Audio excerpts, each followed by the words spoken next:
어느 날부터인가 이제는 새벽에 책상에 앉아 자판을 두드리고 책을 읽고 필사를 하고 이런 모든 일이 자연스러운 일상이 되었습니다. 책을 출간하고 나니 나에게 자연스럽게 의식의 변화가 찾아왔습니다.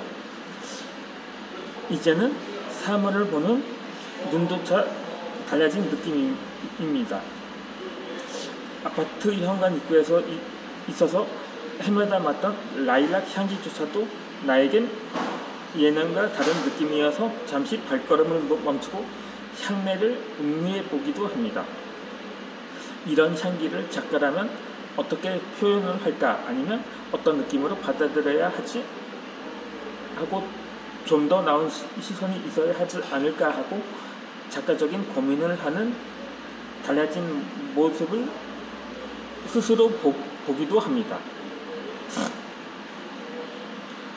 내가 원고를 투고할 때마다 출판사 관계자의 메일에서는 비록 승인받지 않은 작품이라 해도 항상 투고자인 나에게 항상 선생님이라는 호칭을 붙이곤 했었습니다.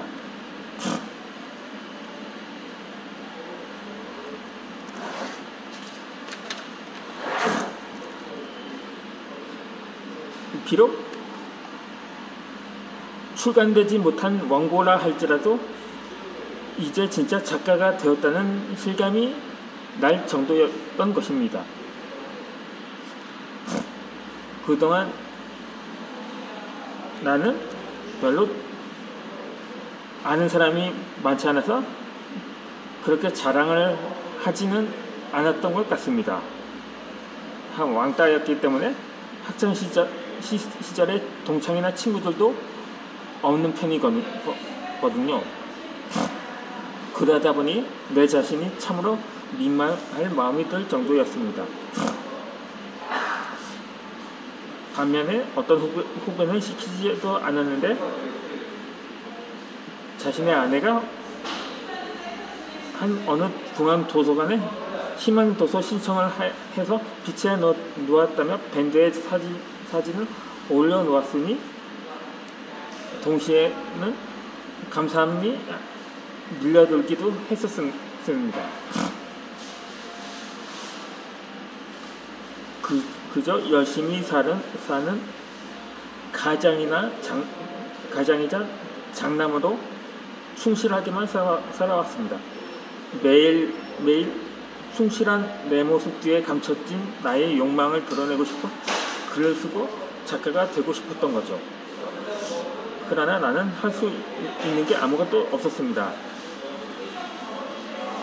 비록 내가 유일하게 하고 싶고 할 수 있었던 분야가 글쓰기였기 때문에 다양한 과정을 등록하거나 수료를 하면서 간접적으로나마 그 과정을 받기도 했었던 거죠. 하지만 인연이란 알 수 없는 것에서 우리를 끌어당기고 있다고 받아들이고 있습니다. 끌어당김의 법칙 또는 유인력이라는 말도 알지 못했던 내가 이런 대단한 작가들을 만나서 그리 오래도록 꿈꾸던 작가가 단기간에 되리라고 생각을 하기도 했었던 거죠. 아마도 원하니 하나님께서 이루어 주신 마법 같은 감사한 일이라고 생각을 합니다. 지금은 하루하루가 별빛처럼 아름답다고 생각을 합니다. 가족들도 이제는 내가 작가라는 사실을 자연스럽게 받아들입니다. 며칠 전에는 조카를 통해 내 동생이 책 쓰는데 애썼다며 용돈을 보내주기도 했었습니다. 그렇게 언제는 다 읽은 읽었냐고 전화를 물어보니까 틈틈이 다 읽었다며 재미있게 잘 썼다고 칭찬을 하기도 했습니다. 다 작아서 미안하다는 말이었지만 꽤 큰 금액이기도 하고 그 마음이 나에게 너무 큰 가치로 다가왔었던 거죠. 늘 마음의 빛이 있는 가족들에게 조금이라도 보탬이 된 기분이었습니다. 이 작가가 되고 생각해보니 나는 늘 내가 먼저가 아니었습니다. 늘 양보만 하고 내 것을 강하게 주장해본 적이 없었던 거죠. 어릴 때부터 착하다더니 순하다는 말을 듣고서니 거기에 익숙해진 내면의 인식 때문에 큰 소리를 치거나 자신감 있게 나서지 못하고 늘 소심하고 오래 생각하고 결국은 나를 위한 것이 아닌 주변 사람들을 위한 결정을 하고 살았던 거죠. 그렇게 나만 참으면 되지 하는 게 일상사였습니다.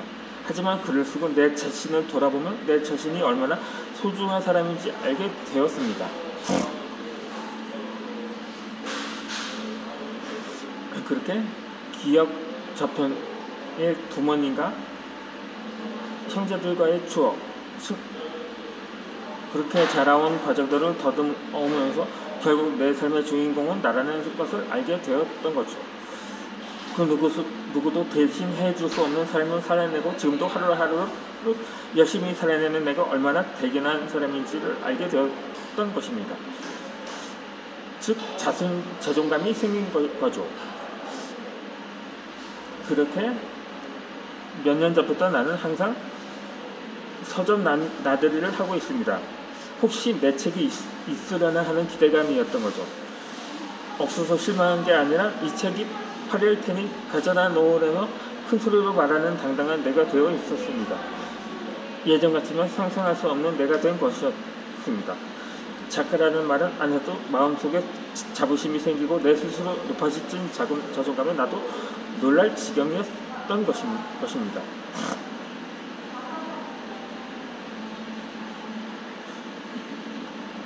그 후로도 이 책 저 책 둘쳐보다가 다른 책을 사고 책 도착하면 연락달라는 말을 하도 많이 하기도 했습니다.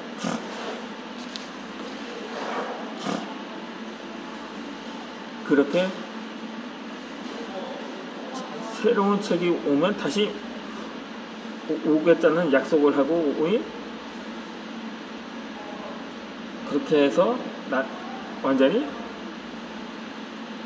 하나의 둥지를 틀었다고 할 수가 있는 거죠. 생각지도 못한 마음의 변화가 곳곳에서 일어나고 있습니다. 이렇게 그리고 유튜브에도 도전한 뒤로는 마치 세상이 달라 보였습니다. 그렇게 그동안에 생각했던 내 모습이 아니었습니다. 이렇게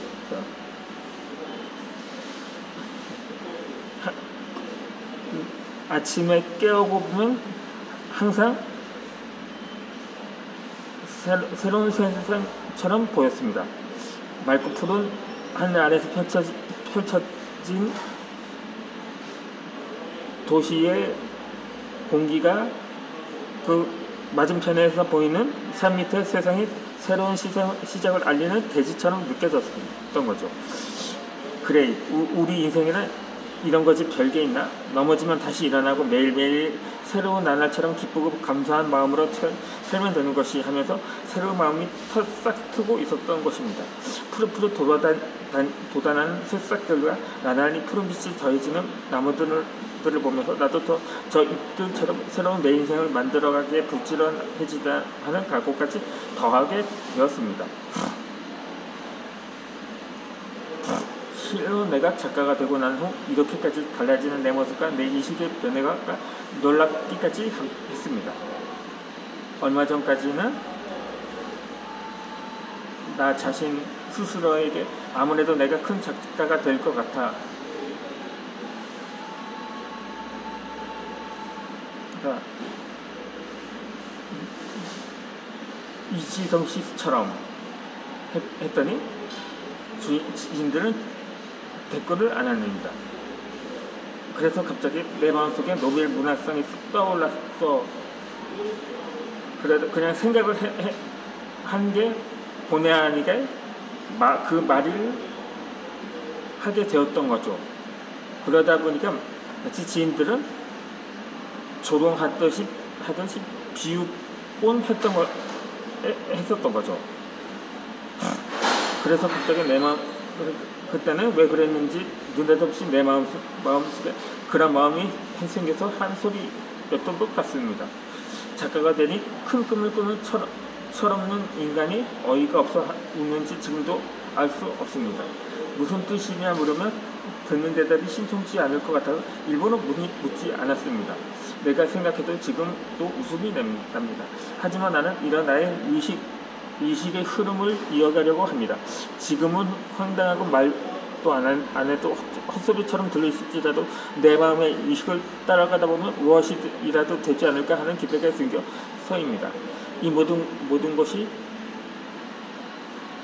그나마 나를 알아주던 지인과 학교 선배님의 힘을 통해서 심지어 책을 출간한 사람들의 책을 읽으면서 생긴 나의 의식 변화이기도 했던 거죠. 이제는 내 스스로 빛을 발하는 별이 되었다고 생각합니다.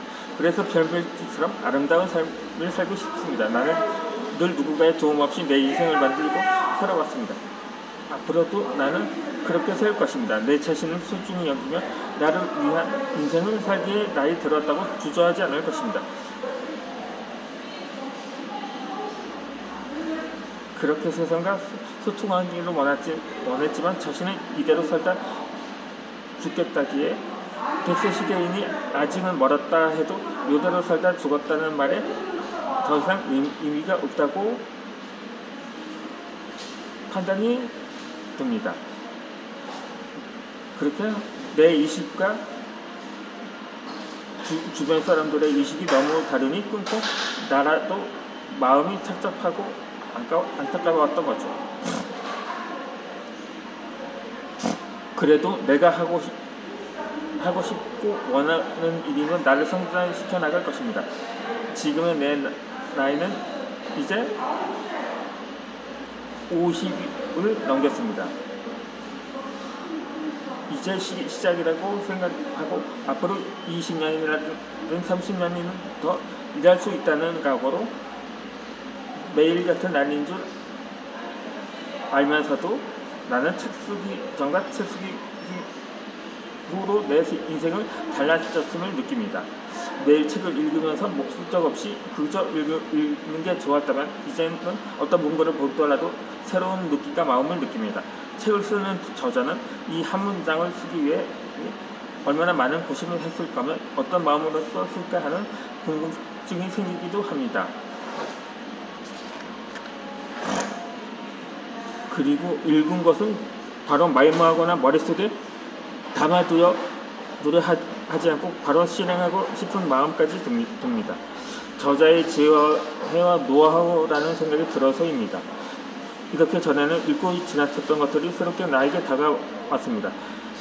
모든 것이 나에게 의미가 없어진 거죠.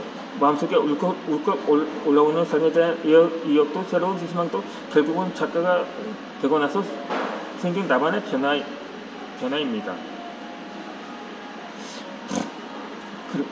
저는 기도를 한 후 작가가 되고 난 후 이제 내가 소중한 사람이라는 것을 알게 되었습니다. 이 영상을 이어서 올려드리도록 하겠습니다.